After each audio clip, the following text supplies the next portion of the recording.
The forces arrayed against us are, and I use the word most carefully, formidable.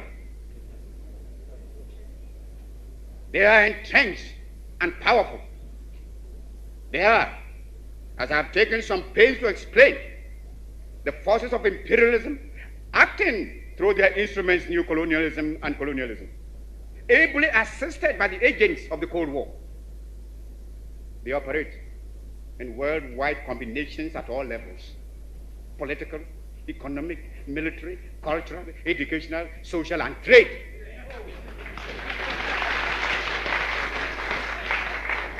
And not all, and through intelligence, cultural, and information services.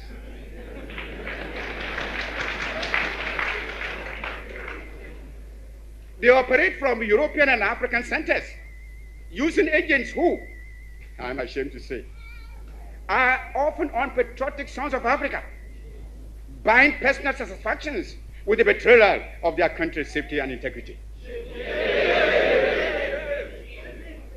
They seduce leaders.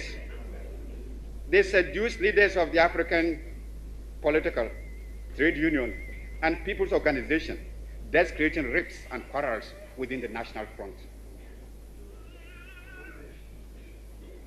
On the broader front, they are amassing their forces in a determined effort to stay the advance of African liberation and the march of unity. It is not accidental that the countries of the European Common Market and those spearheading the North Atlantic Treaty Organization, the imperialist powers who have brought in their vassals, Spain and Portugal.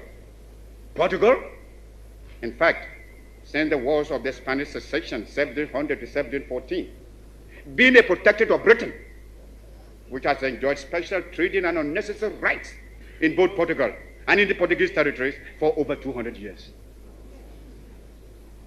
It is not difficult to understand, therefore, why Britain has not raised her voice against the atrocities in Angola and other protected Portuguese territories, and actually supported Portugal's preposterous claim at Goa in India, was an integral part of the metropolitan country. The arms and troops that are pouring into Angola cannot be regarded in isolation from the international organization of imperialism and the Cold War militarism, with which they are most definitely linked. It is absurd to think that Portugal, one of the poorest countries in Europe,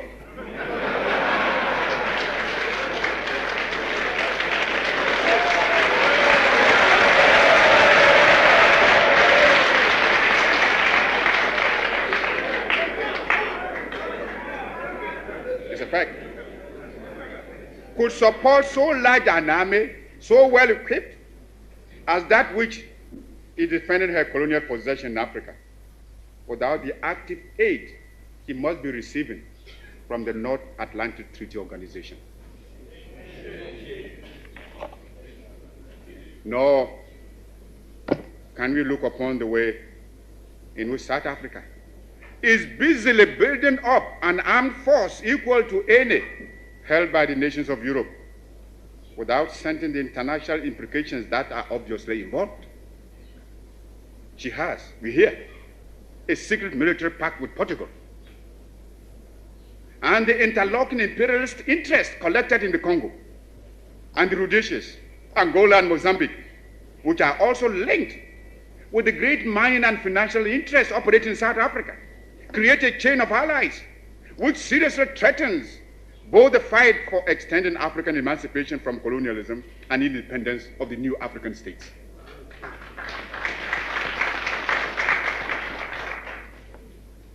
Now that African independence has been achieved over a large part of the continent, and the national consciousness of Africans from north to south, from east to west, is adding momentum to the struggle for independence, every kind of means is being used by the colonialists to arrest its progress and defeat its objective.